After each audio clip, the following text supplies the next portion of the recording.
I'd like to welcome you to the 2022 Holistic Pain Relief Summit. I'm thrilled that you've taken the time to join us. My name is Trish Rossiter and I'm your host. This summit series is for women and men living with pain who want to get back to functioning so much better on a daily basis without needing to take drugs or have invasive procedures. If you haven't already done so, I invite you to join our Facebook group. Each day in the summit, there will be a thread where you can post your questions to the speakers and engage in community. We'd love to hear as well your best takeaway from the speakers of the day. I'm delighted to introduce Blake Tedder. Blake lives in North Carolina, and in 2001, when Blake was 16, he and his father survived a plane crash in the mountains of Colorado. Blake received burns on 35% of his body, and he was hospitalized for 3 months and underwent physiotherapy for over a year. His journey through the physical challenges, disfigurement, and the PTSD associated with his injury ignited in Blake a deep desire to help heal himself and others, ultimately leading him to certify as a yoga instructor and later to receive a master's degree in social work. Thank you very much, Blake, for joining us. Hey, Trish, I'm glad to be here talking about something so important. Yeah, and if I have something to share that's beneficial, I would be very happy. Fantastic. So is there anything else you'd like to tell about your story? I was thinking, age 16, that's a crucial part in any young person's life. My kids are just turning 18 and 19, and I know how it's so topsy-turvy is one way of putting it, but even more than that, so for that to happen at age 16, it must have been horrific for you. Sure. Yeah, it was. It's hard to put into words what kind of experience that was. Life altering doesn't even do it. To face death, one is challenging. It prematurely at any age is just suddenly is very challenging. But also to be in a burn center and in a world that you didn't even know existed before landing in a burn center, and having such extensive burns, which we can certainly get into, and which may be interesting for this summit. It's so challenging for everyone involved, every family member, and the patients all respond differently to it. And as a 16-year-old, I didn't really have a true sense of identity yet. I really didn't have a sense of who I was in the employment market, who I was as an individual who would be dating, who I was in a sort of maturing social scene. So I had to learn all of those things and go to college, get my first jobs, have my first girlfriend, being burned. And that was certainly something that was very challenging. But also there's these aspects of pain and trauma that are interwoven in my story the entire time. So certainly I look different going into all of these new scenarios, but I also felt extremely different than the average person probably feels. I was very disassociated from myself and from my body. And then, like I was mentioning earlier, and then as a 16-year-old, I had faced an existential crisis and a brush with the reality of the finality of death. So, I had to square with that, or attempt to square with that as a young person. And, that led me to a lot of explorations of a lot of things, ultimately to yoga, which we can certainly get into too, because I was able to find a home for body, spirit, mind, all in one practice and ecosystem. Yeah, more or less. Right. Can you tell us more about how you came upon yoga and what that meant to you in the face of what you were going through at the time? Sure. So my first yoga class is like, it's the same kind of story that so many people say, and people told me this all the time. Yeah, I went to this yoga class at my local gym. I was finally like, okay, I'll go. And I was thinking, well, this instructor is going to kick my ass. He's going to be hard. He's going to be a boot camp. Yoga is this I didn't understand what it was. I thought it was this challenging uh, aerobic martial art thing. I had no idea. And this was just after college. So this was maybe 5 years after the plane crash. And the first session, I don't even remember it, but I remembered that I had an inescapable draw back to it and back to the class. And I kept going back to this class. And what ended up happening was that I began to feel something that I had never, to this point in my life, I had never felt. So a 21-year-old laying on my back in the Shavasana pose at the end of the class, feeling this feeling that I had to eventually put words on. And the words were, I'm coming home to something. There's a feeling inside of me that is brand new. And it is this feeling of okayness, all rightness, wholeness, like a feeling of home, a feeling of finally landing somewhere, which, you know, someone being in a plane crash, that's a big metaphor. And yeah, I just began to feel something unwinding in my body. And I recognized in those moments that what I went through was actually a really big deal. And of course, most people would think, yeah, of course, that was a big deal what you went through. But the way we survive traumatic events many times is to, you know, push them down, push them away, push them aside. And I recognized in those moments that my body had lots and lots and lots to process. And that began my journey to luckily I had this incredible teacher who began, who ended up being my yoga teacher trainer and and colleague. And it was, I mean, it absolutely fundamentally changed my life and my outlook on myself and on my identity and on dealing with pain and trauma. Right. So those first 5 years after the crash and before you found yoga and essentially, I think, found yourself, if I may suggest that that's how it was. Um, what was that like for you, Yeah, and let me what paint a helped you? little, let me paint a little picture. I'll try to not be so graphic. I've given presentations about my injury to nurses and OTs and young kids, and you know, you have to you have to I went through what I went through was pretty horrific. And what people who are burned with a big burn injury, what people don't really ever see is that I mean, it is not a pretty thing. So, and as you know, being a nurse, maybe you've seen the inside of a burn center. And so I was burned on 35% of my body. So arms, hands, legs, face. And the recovery time that I had in the hospital was 3 months. A month and a half of that, I was in a morphine-induced coma. And I was relearning after I woke up how to walk, talk, eat, sleep, drink, do the daily stuff like combing my hair, wiping my butt, you know, holding a glass, eating, swallowing. I mean, it was the whole gamut of things because all of my muscles, a lot of my muscles had atrophied. So Mhm. when I got out of the hospital, I had what we call pressure garments, which are these tight pantyhose-like um, uh, garments that are, you know, were wrapping my hands, arms, and legs. I was very red-faced. My hair looked very like it had medication, tons and tons of medication flowing through it. It wasn't pretty. So I came back into the world looking like something to look at. I mean, I Mhm. looked like I had a sign over my head that said, "Please look at me. I am very Mhm. different now." And I felt very vulnerable and very exposed. Um, and also just my body wasn't functioning the way I knew it to function.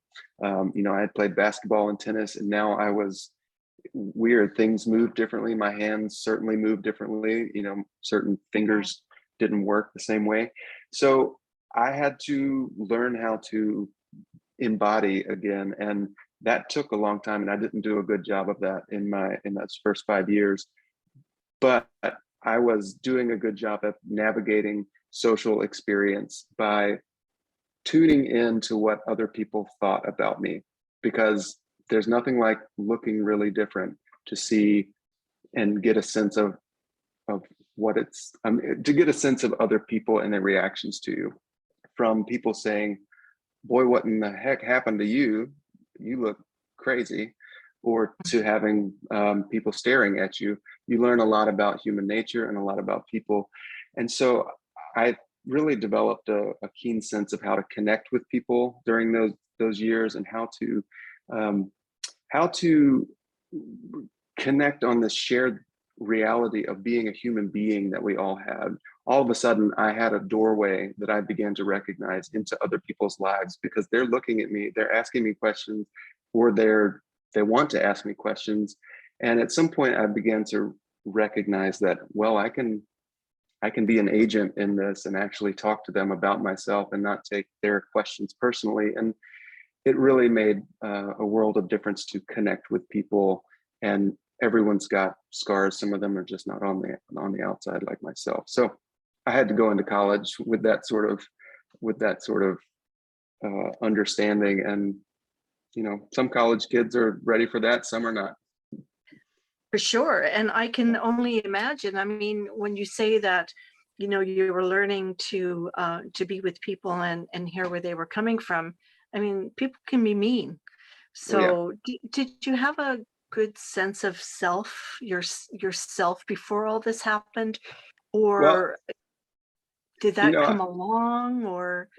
my studies as a social worker, and then just what I know as a person who's lived in this world, is that our sense of self does not come from ourself. It comes from our resources, our families, our connections, our systems that we're in.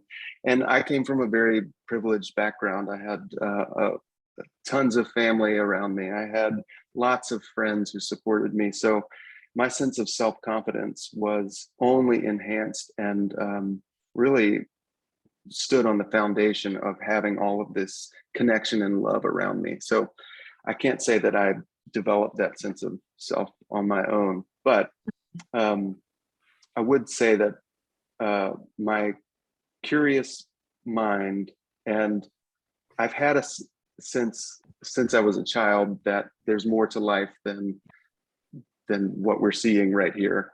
There's a lot more to life than this, and there's a whole existential reality that we all have to deal with, and that came through. I mean, whatever I was born with that certainly came through and helped me to find meaning in experience. Because if if the only reality you have is that we're a bunch of billiard balls and you go down in a plane, then there's really no meaning to that. And that's a sad reality I found very quickly. And when you're faced with that option, or an option where there's some divine plan working in all of this, I had to kind of jump on that boat. And I haven't always been on that boat, but it really helped me to find that story had meaning, and I could connect with people through that story. And therefore that's the route I've got to walk. It wasn't so straightforward, but that was the direction. Amazing. That's amazing. Um, I'd like to come back to that later, if just to put it out there now to think about. What words would you have for someone who didn't have that sense of support around them and was floundering, in their sense of self? And didn't have the social supports and that background. Yeah, it just depends on the injury, or the circumstances.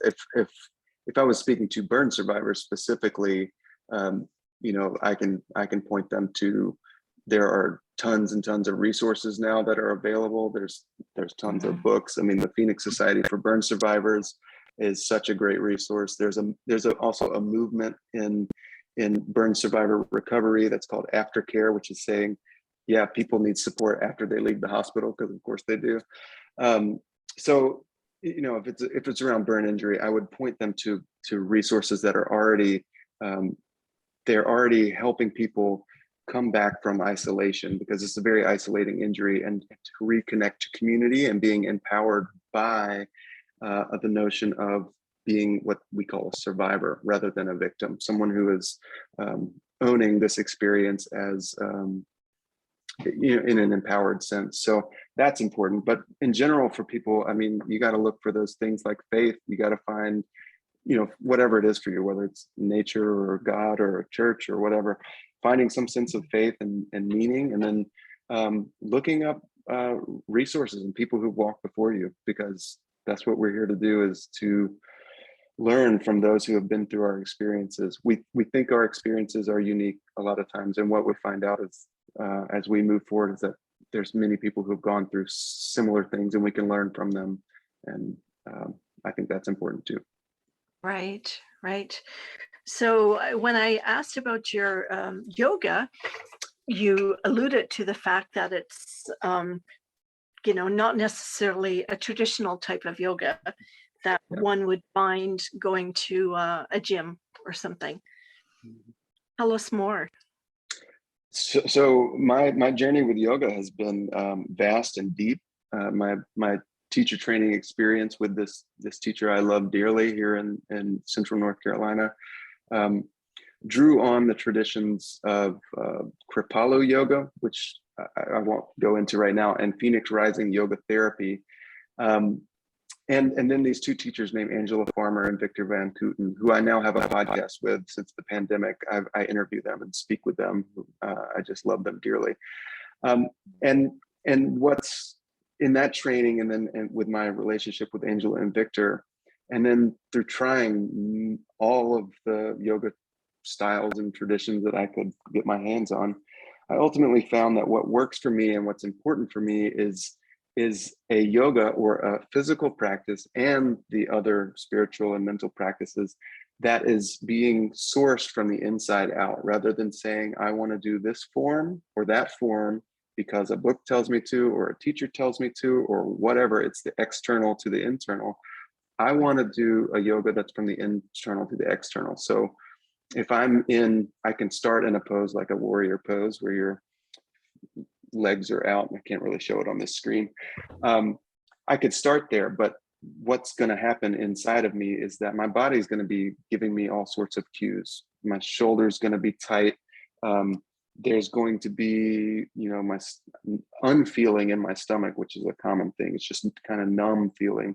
And if I stay with that and have enough stillness and enough capacity to just look and be curious about what's coming up in the body will, in my experience, just starts to tell you what it needs, and the body begins to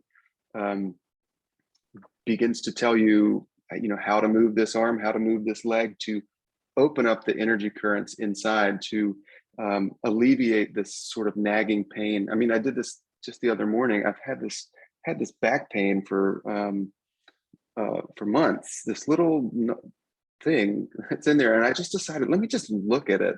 Let me just look at it in this pose and stay with it until something shifts or moves. And this is what Angela and Victor teach me.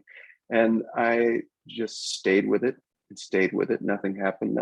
And then all of a sudden, I started to kind of move my hips in a way that I didn't associate this back pain with my hips, but it started releasing it. And I stayed with it more, and I found that there was something going on in my knee that needed to shift. And so I opened up my knee a little bit, and then it was down in my feet. And then all of a sudden I kind of didn't have that back pain anymore. And so, that is hard to codify into and call it something, but it is, it's from a lot of practice in very sort of traditional ways, but eventually you got to throw the practice out and really tune into what's going on the inside.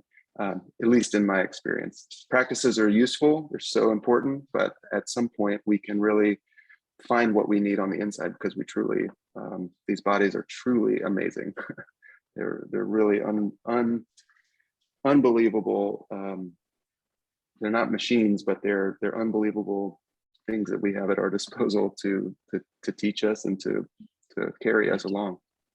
I love that you're able to explain it like that, because we do hear that, oh, the body knows the way and all we have to do is listen. It's not as simple as that. But when we give it that space and that time and that attention, in fact, the answers are within us. I think so. And you know what, I think it's really important, and this is to your point, I think we can overlook this, is that you have to have some practice to begin the process. You have to have a structure uh, to get you to the place where you can drop in. You know, my former teacher, famous teacher Ram Dass, used to say, you know, you use a crutch until you don't need the crutch, and then you walk. You know, at some point you have to throw the crutch away. You don't just keep using the crutch. So any practice that you have or any modality is a tool to get you to do a certain thing, and they can be really helpful. And sometimes I just need to do a very traditional practice, and I just leave it at that because it does a certain thing in my system that I need. And then other times I may start in a traditional practice, but then when I get in a certain pose, I'm like, ooh, there's a lot here. Let me just hang out here, and then something evolves from there. And I think it's really important to not just say, just listen to your body, but actually choose some structure and then use that to help you drop in. So I'm hearing there's a lot of trust in that process as well. And when you feel the sensations, or when the sensations arise, Yeah, it's Trish, I love it you say that, because I mean, that's the word. And especially for someone who has had some sort of bodily violation, whether it be sexual trauma or physical trauma or something like that. I mean, the body is literally tight most of the time, saying, I can't trust, I can't trust, I can't trust.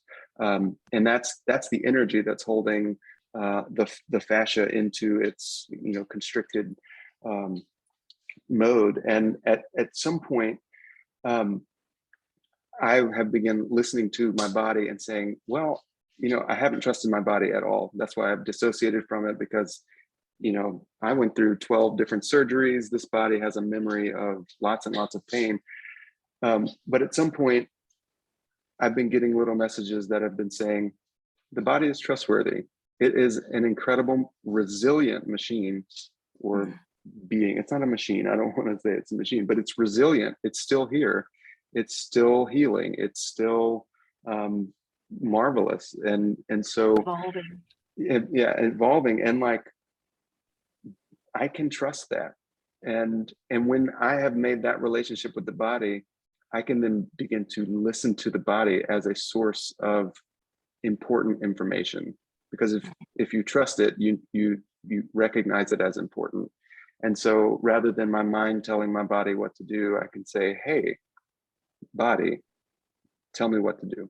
And that is a trust. Absolutely. That's very powerful. Wow. So you mentioned Ram Dass, and are there other teachers, spiritual teachers that you followed?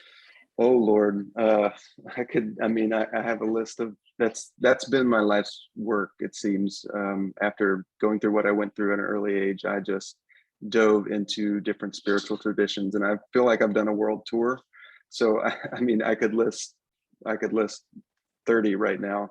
Ram Dass was important to me for a time, and I did meet him once, and I led some support groups here that were Ram Dass groups, and but you know, I look back on my bookshelf, I could talk about so many different people. I think you just got to find what's important for you. Right now, Matthew Fox is still one of my most favorite spiritual leaders and teachers, and he's a Christian teacher that teaches about creation spirituality, which and about how the body is a good thing and not a bad thing, and that we have at our core original blessing, which is to say that at our core we are good. And that has been a very important message for me. I think a lot of us have taken from some of the big religions that at our core maybe we're bad, and that's a fine way to look at things. But for me, I had to really square that when I go down deep into myself, which I have been, what's at least what I can tell at the core of that is goodness.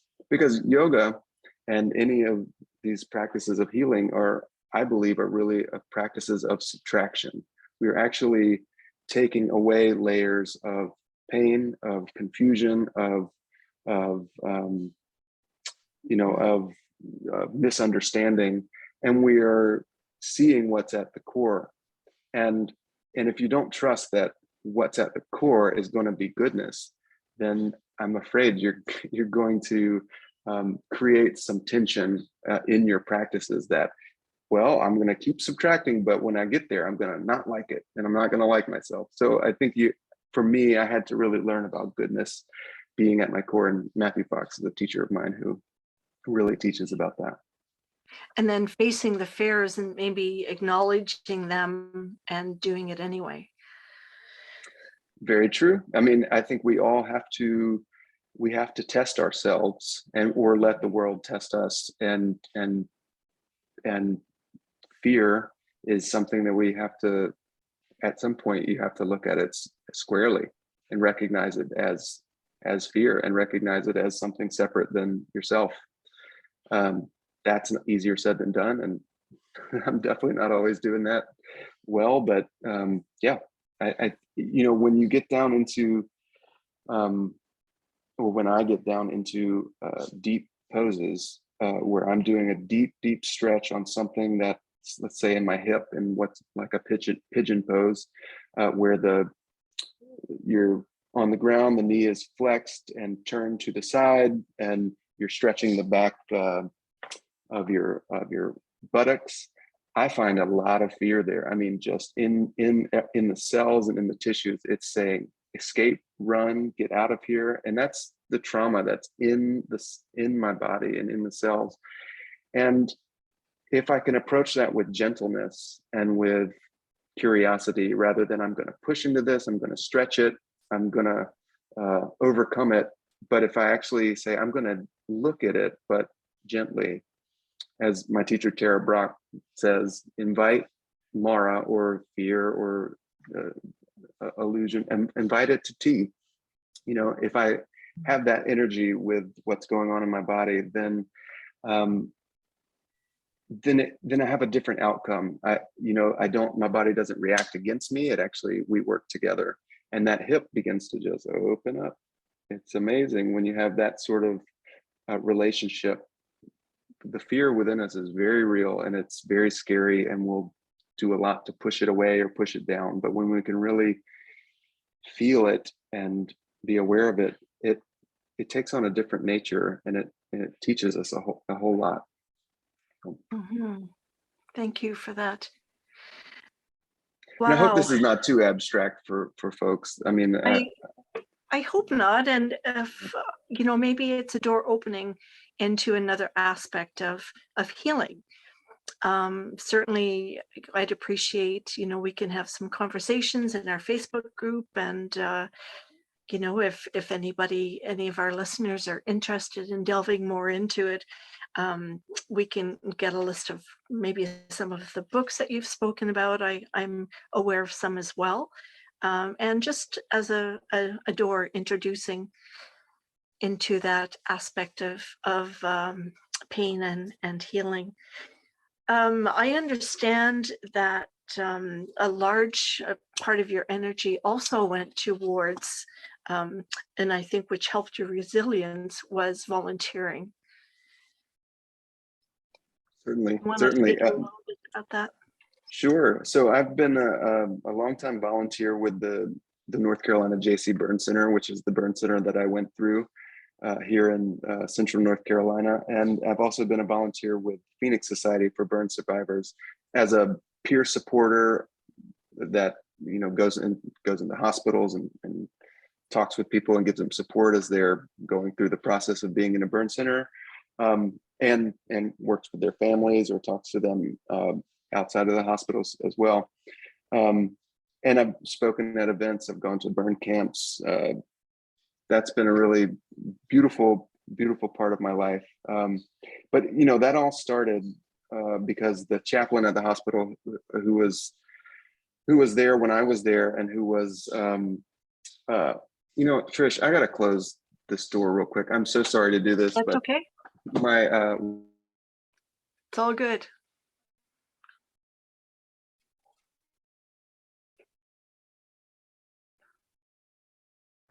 Domestic life. I'm hearing the oven timer beeping, which means my chicken's done and the washing machine's going. So Oh, I'm okay. hearing, I don't know if anyone else could pick that up, but what I was going to say is that what made me get into volunteering is that the chaplain who I was at the hospital when I was there invited me to come back to the burn center after college.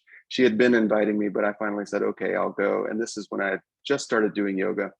And I remember walking into what we call the tank room, which was the room where you lay on a metal gurney and they spray you down and they scrub you off. And it's just, it's a room of horrors for people who have big burn injuries. And I remember feeling my stomach like I was on a roller coaster. It dropped to the floor. I mean, I felt like I could have just imploded and fallen away. It was such a profound experience to feel that. And I said, wow, I've got work here. This is big, what is in me. And of course, I went through something big, but I constantly had to convince myself, like, I went through something big. And I need to reckon with that. And so that chaplain invited me to come back, come to the burn center more and more often. And as I did, she was like, you can help people. Your story can help people. So I can't say that I made these decisions on myself. It was just wonderful people guiding me to, to heal and to share my story as I healed. So that's been a big part of my life and something that I'm very, I'm sad I can't do it as much anymore with a full-time job, but I still do participate. For sure, for sure. Yeah. Well, as we're coming to an end, Blake, is there anything else you would like to share with our listeners about your journey or journeys that they may be on that they may recognize as similar to yours or different? Yeah, nothing profound is coming to mind, but just to say that I just want to acknowledge that the path of pain is such a lonely one, because when you are experiencing something like chronic pain or existential pain, especially, you're doing that a lot on your own and in your own head, sitting on the toilet or waking up in the middle of the night, driving in your car, feeling it, thinking it, trying to find meaning in it, and just being burdened by it in general. And I would just say that, one of the best things that I'm learning, especially at this moment in my life, is that healing is possible and important, and it has been a focus of mine. But one of the most important things has been just connecting with people, and especially coming out of this pandemic and all of this stuff, but and connecting with other people who feel like you do or similar ways. So pain support groups, burn survivor support groups have been such an important thing, but making those connections can relieve the lonely parts of pain. And I think that's so important, because pain is psychological and physical. And it's important that we really address the psychological aspects, even when we can't necessarily resolve the physical ones. So connecting with people and feeling that heart connection can really just make the journey less lonely and less painful in that way. So I'll just say that. Okay. Thank you very much. Thank you very much. Yeah. So I'm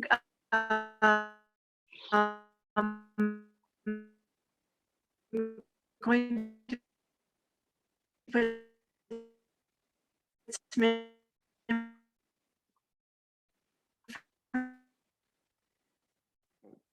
Trish, I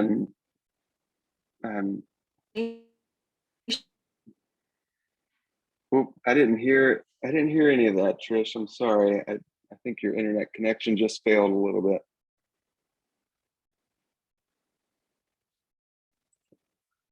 And now you're frozen. Oh no. On that note. Oh, Trish, I can Yes. hear you now. I didn't hear Okay. any of that. The internet kind of went in and out. I wonder if you might say it again. Yeah, I was just inviting our listeners, if they wanted to um, reach out to a friend who is in pain and who is not engaging, just to reach out and let them know that someone else is there.